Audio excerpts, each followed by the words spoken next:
batizado. Quem vos fala aqui é o pastor Celso Godoy, aqui de Araranguá, e já é o terceiro vídeo desse trimestre, onde nós estamos abordando o caráter cristão, moldado pela palavra de Deus e provado como ouro. E vamos fazer abordagem, deixar aí algumas dicas, uma mini aula, por assim dizer, da lição de número 3, que vai acontecer no domingo de manhã, dia 16 de abril, e alguns subsídios aqui, alguns toques, alguma coisa interessante para que você possa aí agregar ao seu conhecimento para aplicar nesse domingo, dia 16 de abril.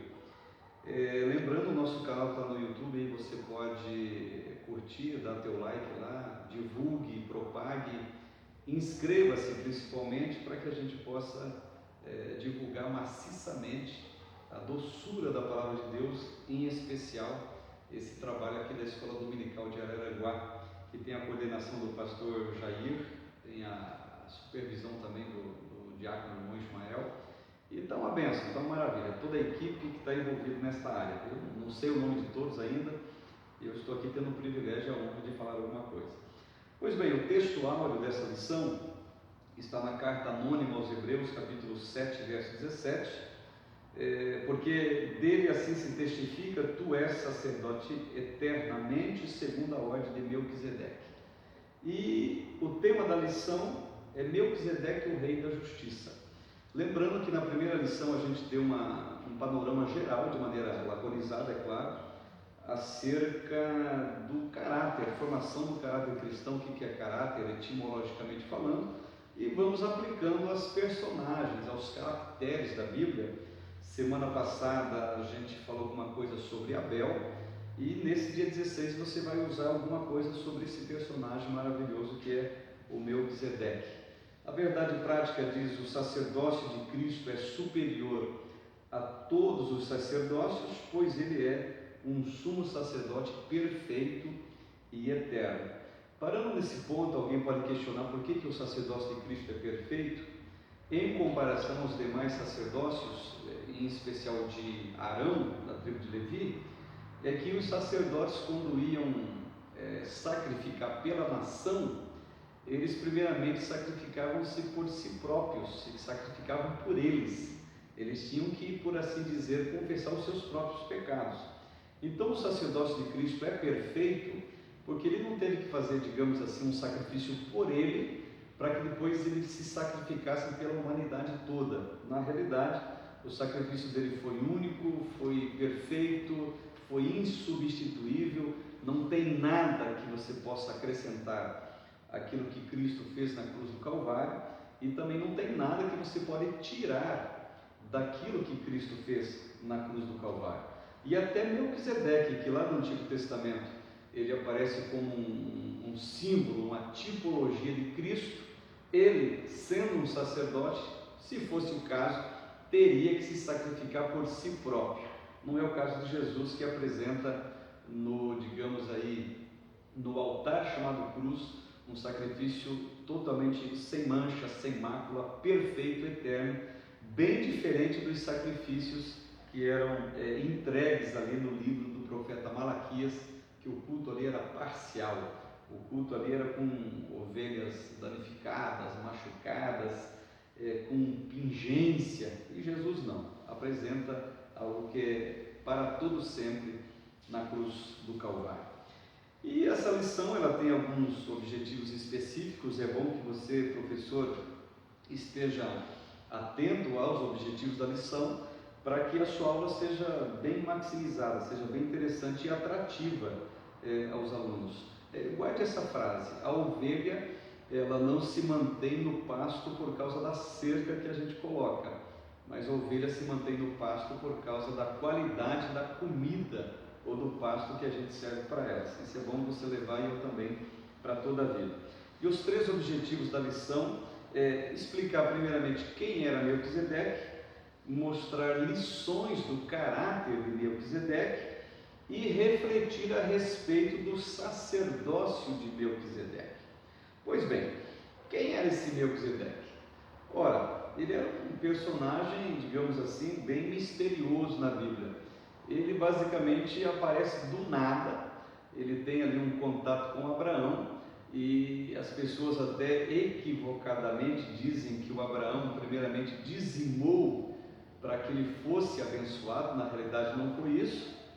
O Melquisedeque, ele entrega pão e vinho para Abraão, ele abençoa Abraão em nome do Deus Altíssimo, ele usa o termo hebraico El Elyon, e depois que ele é abençoado, depois que ele recebe o pão e o vinho desse personagem em língua hebraica, Malquisedeque, que quer dizer rei de justiça, ou rei de Salém, é que depois disso, da bênção que Melquisedeque dá para ele, é que o Abraão digamos assim, sentindo aquela vontade, o desejo de dizimar os despojos de guerra ao rei de Salém, que era o Melquisedeque. Então o nome dele é Malquisedeque, em língua hebraica, significa rei da justiça, ou meu rei é justo, ele trazendo evidentemente uma figura de Cristo. Ele personifica Cristo, ele aponta para Cristo, visto que ele está ali abençoando o velho patriarca Abraão, está ali mudando a vida de Abraão e está ali deixando alguns princípios interessantes. E o princípio é o seguinte: você não precisa pagar alguma coisa para Deus, um pedágio para Deus, não, porque o ato de dizimar nada mais é do que um ato de gratidão, porque quem toma a iniciativa ali de abençoar o Abraão, não é Abraão dizendo, olha, rogo a tua bênção, rogo isso, rogo aquilo, não.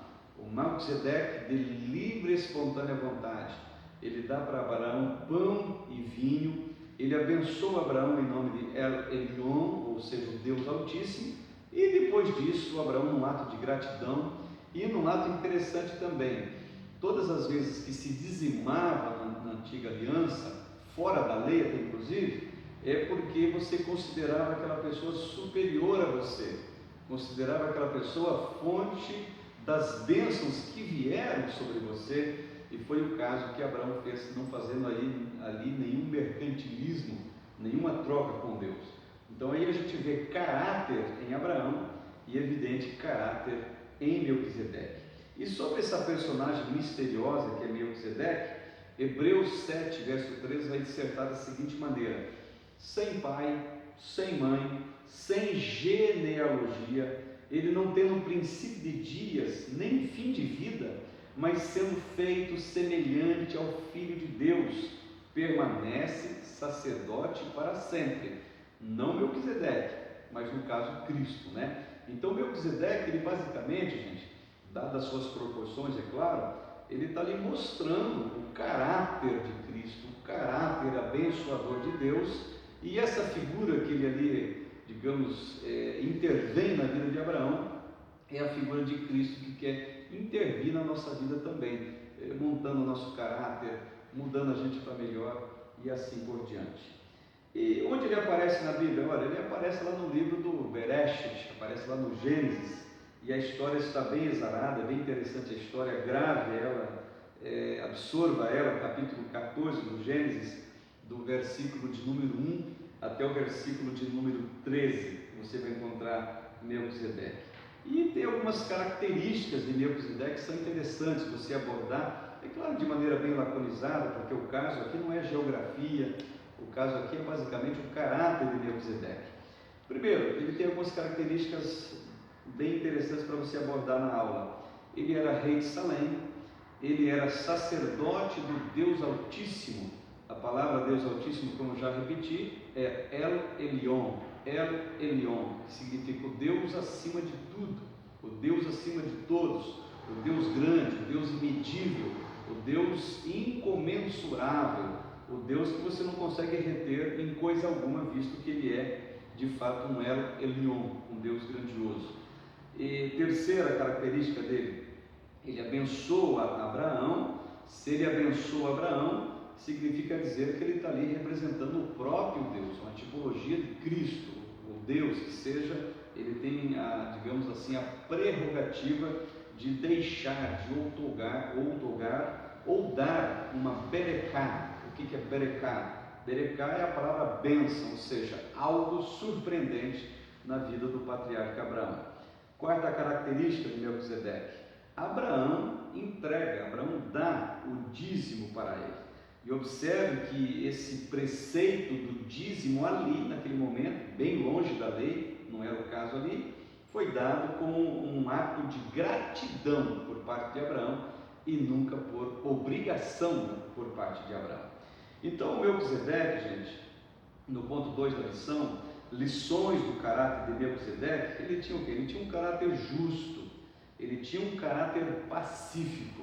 São duas características fundamentais para aquelas pessoas que servem até, dadas nossas proporções, é claro, como canal de bênção ao nosso próximo. Devemos ter sim um caráter justo e um caráter pacífico.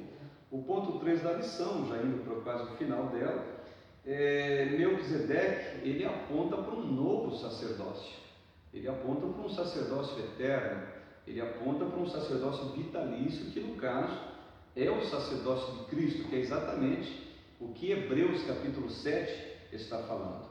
E Melquisedeque aparece ali, observe, antes da lei, porque foi na lei que o sacerdócio ele foi, digamos, bem delimitado, foi bem mostrado de onde ele viria, para quem ele seria, por que ele seria só especificamente daquela tribo, da linha de Abraão, mas aqui, digamos assim, vou usar um termo jurídico aqui, isso aqui Melquisedeque é um ponto fora da curva, ele está apontando um sacerdócio muito superior, é claro, ao de Abraão, superior ao dos levitas e assim por diante, apontando evidentemente para Cristo. Então ele aponta para um novo sacerdócio, ele apresenta Jesus de maneira inconsciente, é claro, como sendo um sacerdote perfeito, e ele aponta para essa ordem divina de Melquisedeque, que no caso é um apontamento, é uma indicação daquilo que Jesus faz exatamente por nós agora, porque Hebreus 7,25 diz que Jesus ele vive eternamente para interceder por nós. E já entrando na conclusão dessa rápida palavra sobre a nossa lição, a Bíblia registra a história de homens que tiveram um papel importante na história. Melquisedeque foi um desses personagens, apareceu de forma inesperada e desapareceu da mesma forma, porém seu sacerdócio tornou-se tipo do sacerdócio de Cristo, ou seja, santo, perfeito e eterno. E Melquisedeque morreu, ainda que não se saiba quando e como. Cristo também morreu, mas ao terceiro dia, glória a Deus por isso, ele ressuscitou e vive eternamente. E Hebreus 7,17 vai dizer da seguinte maneira: porque dele assim se testifica, tu és sacerdote eternamente, segundo a ordem de Melquisedeque. Queridos, Deus abençoe. Aglutine mais na tua aula, pegue essas rápidas e simples palavras que eu falei, junte com o que você tem, e a aula do dia 16 de abril vai ser uma bênção para a sua igreja e para a sua vida. Deus abençoe, um abraço a todos.